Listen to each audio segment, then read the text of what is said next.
तर मित्र या साईडला हेमंतदादा सुद्धा आहेत, हरण्या बैलाचे मालक.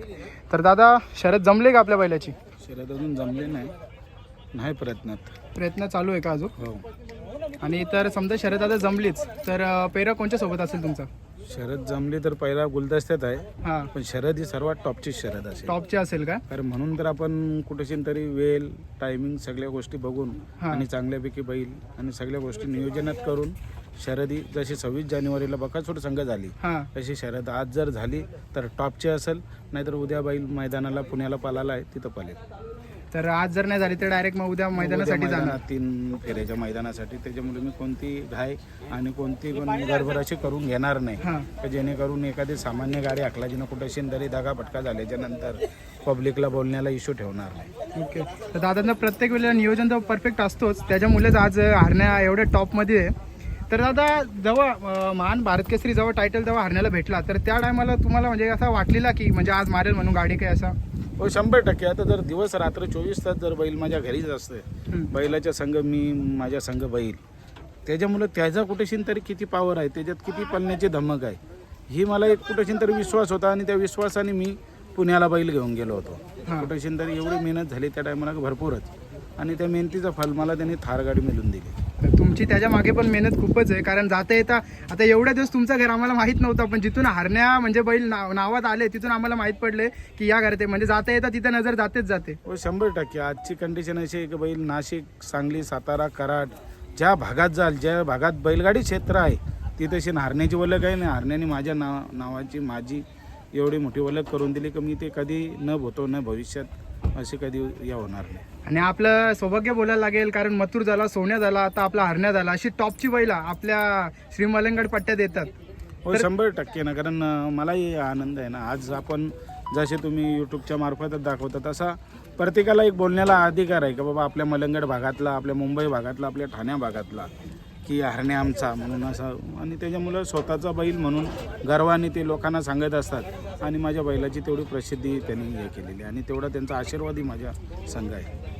जर आता समजा जर बैल आपल्याला टॉपच्या आता बैलामध्ये जर समजा कालात पुढे बोललो तर मथुर सोबत आपला बैल असा पळेल का, वाटतो का तुम्हाला काय? नाही, मथुर संघ आता कसं आहे बघा, मथुर आता राहुलभाई पहिले उजव्याच खांदी पलवत होता, पण कुठेतरी मध्यंतर त्यांनी डाव्या खांदी पलवायचा विचार केला. आणि अशी एखादी वेळ कधी आली का बाबा तो जर बोललाच की दादा आपण दोघे पलूये, तर मी माझ्या उजवा खांदा बैलाचा ठेवूनच पलवेन.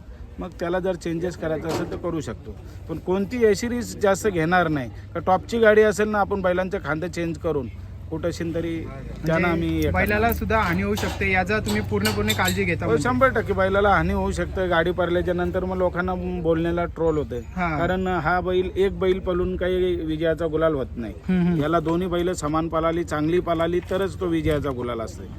तर त्याच्यातच विजय प्राप्त करायचा. तर तो विजय कसा प्राप्त होईल या हिशोबाने आम्ही गाडी खेळणार आहोत. ना दादा, जर आतापर्यंत जर हरण्याची आपण बघितली सर्वात स्पीडनी पळणारी गाडी तुम्हाला कुठली वाटते? हरण्यासोबत जो बैल पळाला असा हरण्या संघ घरणिकीचा राजा आणि हरण्या ही गाडी आज समजायचं 2000 बैल पळाली पुशेगावला, म्हणजे 1000 गाडी पळाली. आणि 1000 गाडीत 1 नंबर करणं म्हणजे काही खाऊ नाही. तर मग अजून दुसरा स्पीड हरण्याला कोणत्या बैलात समजायचा? ते तर आहेच. तर राजासोबत जेव्हा पेरा तुमचा म्हणजे ठरवत होता तेव्हा म्हणजे तुमच्या नियोजन म्हणजे कोणी टाकलं की राजासोबतच आपण पलवावे, दुसरी पण बैला तर होतील ना? नाही, राजाचं संघ नियोजन मीच टाकला होता, कारण राजाला मी पळताना तिकडे फेऱ्याला बघत होतो. आणि ज्या वेळेस इस्लामपूर पेठ नाक्याला जो एक मैदान झाला, माझा राजा आपला हरण्याच्या शेवाल्याबांच्या बावऱ्याच्या जोरीला पळत होता. त्यावेळेस राजा तिथं सुंदर पळाला, आणि मग मी त्या मैदानातच राजाला अटकला की आपण हरण्याने राजा पळूया. त्याही पण हरण्याला पळताना बघितलेला होता. तर कुठेशी तरी डायरेक्ट पुशेगावचा पैरा न करताना आम्ही मायनीला केला, आणि मायनीला सुंदर गाडी पळाली तर तिथेशी त्या गाडीने 1 नंबर केला. आणि मग तीच गाडी आम्ही पुशेगावला पळवण्याचा विचार केला. आणि जर हरण्याची खरेदीच्या बाबतीत बोललं तर खरेदी तुम्ही कुठून केली, आणि बैल कधी आदात घेतला तुम्ही की असं डायरेक्ट मोठा? नाही, बैल घेतला तेव्हा समजाचा साधात होता. बैल माझ्या मित्राचाच होता, गोरख जाधव म्हणून मालकाचं नाव. आणि बैल हा नगर जिल्ह्यातला कोपरगावच्या तिथं मायेगाव हा. म्हणून त्याचा बैल होता आणि मी त्याच्याकडनं तो 5.25 लाख रुपयाला खरेदी करून घेतला. आणि असं पण ऐकण्यात आलेलं आहे की बैल आपला घोड्याच्या गलात सुद्धा पालायचा. तो 100% घोड्याच्या गालात तर लय स्पीडमध्ये बैल पळत होता. पण उलट मी घेतल्याच्या नंतर कुठेशीन तरी मला बैल जुग्यात पळवताना थोडीशी अडचणी आली, कारण त्याला पळण्याची आवड होती ती घोड्यात आणि त्या स्पीडमध्ये मग तो दुसरा बैल थांबत नव्हता. असं करून मी 2-3 गाड्यांचा थोडासा माझा दगा फटका गाडी बाहेर जाऊन झालेला होता. तर मग नंतर हरण्याने जी सवय लावून घेतली तर आता कोणत्याही गोष्टीची त्यांनी अडचण ठेवलेली नाही. जर आता ह्यो मैदान झालं, आता याच्यानंतर जसं तुम्ही पुण्याचं मैदान बोलताय, जर त्याच्यानंतर पण तुम्हाला वाटतं का याच्या पुढे पण अड्डे होतील इथे आपल्याकडे? आता अड्डे होतील, पण आता कसं आहे, मी आता तिथशीन पण मला जास्त आवडीने आणि जी काही प्रसिद्धी आहे ती तिकडच्या याच्यात जास्त आहे. आज तुम्ही बघत असाल की पुण्या भागात सर्व कोण नाशिकवरून बैल आहे, चाळीसगाववरून बैल आहे, औरंगाबाद, जालना, आता तिकडची बैलं पण तिथे यायला लागली आणि तिथं सर्व नामचीन टॉप 1 अशी बैलं असतात आणि मग तिथं त्या फेऱ्यामध्ये गट, सेमी, फायनल तिथेशीन एक काही वेगळाच त्या बैलगाडी क्षेत्राचा लोकावर चांगल्या चांगल्या प्राईज असतात. तर मग मला तिथं जे खेळण्याचं जास्त मोह झालेलं आहे.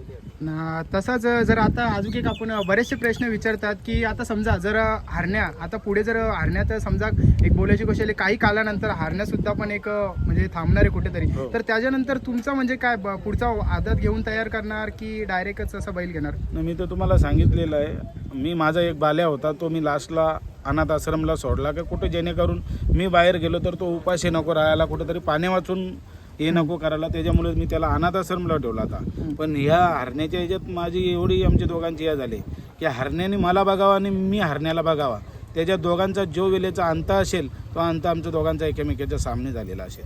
ओके, तर दादा खूप चांगलीच म्हणजे तुम्ही माहिती दिली. आणि आता बरेचसे मी गाला मालक बोलले, नावं तर नाही घेत, पण जर आपण बोलायला गेल्याच्या नंतर लवकर बाईट देण्यासाठी नाकारतात म्हणजे, पण तुम्ही खूप चांगली बाईट दिली दादा, त्याच्यासाठी धन्यवाद.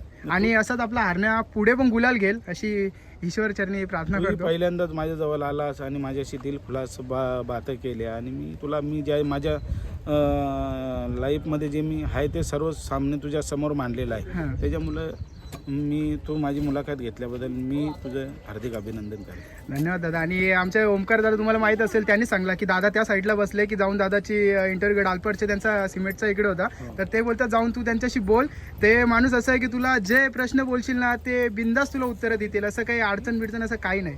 100% तू मुलाखत घेतल्याबद्दल धन्यवाद.